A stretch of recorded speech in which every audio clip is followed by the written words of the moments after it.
Always tricky moving electronics. We need the podium. My name is Tom Moore.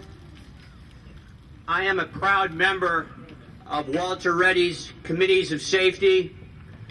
For those watching on the internet, for those of you that are not, you can go to committeesofsafety.org and join up today. Join this important organization at reclaiming our 10th Amendment rights and sovereignty.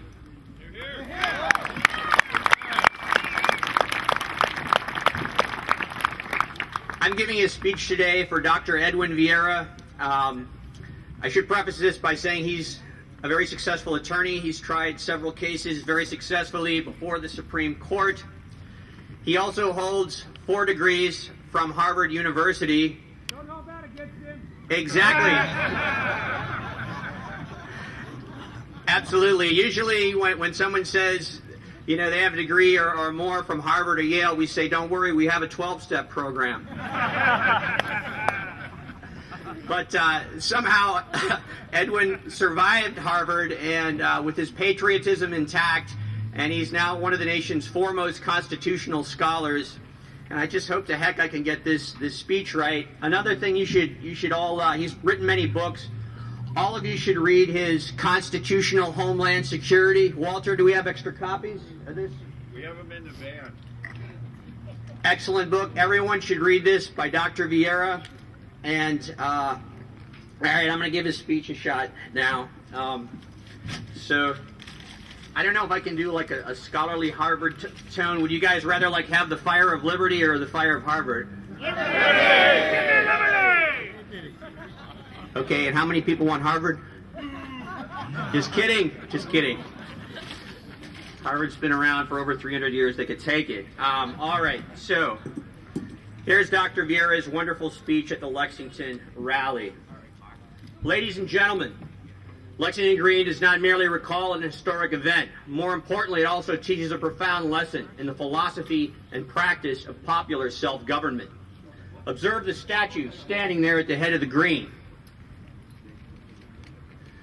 and also the statue at the North Bridge in Concord. Each of them depicts but a single individual, yet in each case, that one individual represents many more than himself alone.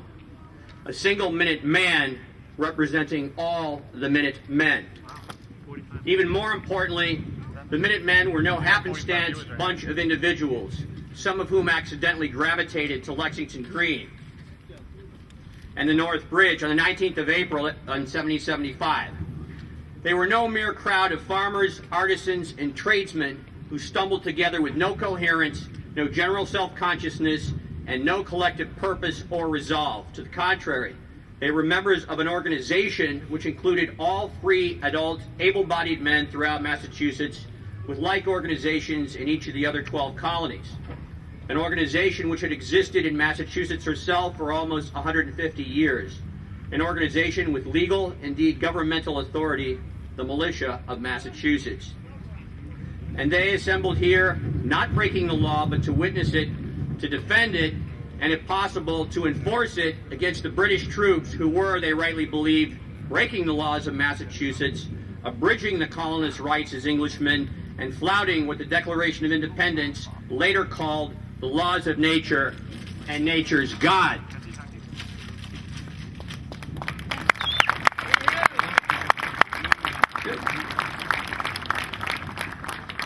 Always good when God can still get a little applause.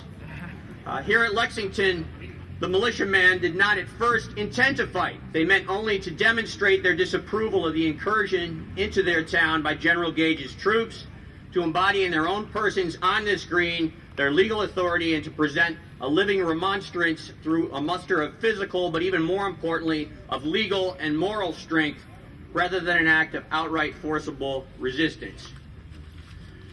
And now we have a quote by Pastor Jonas Clark, who is an eyewitness to the battle. Quote, "Was alarmed and ordered to meet at the usual place of parade, not with any design of commencing hostilities upon the King's troops, but to consult what might be done for our own and the people's safety, and also to be ready for whatever service Providence might call us out upon this alarming occasion, in case overt acts of violence or open hostilities should be committed by the British." So recalled Reverend Parker.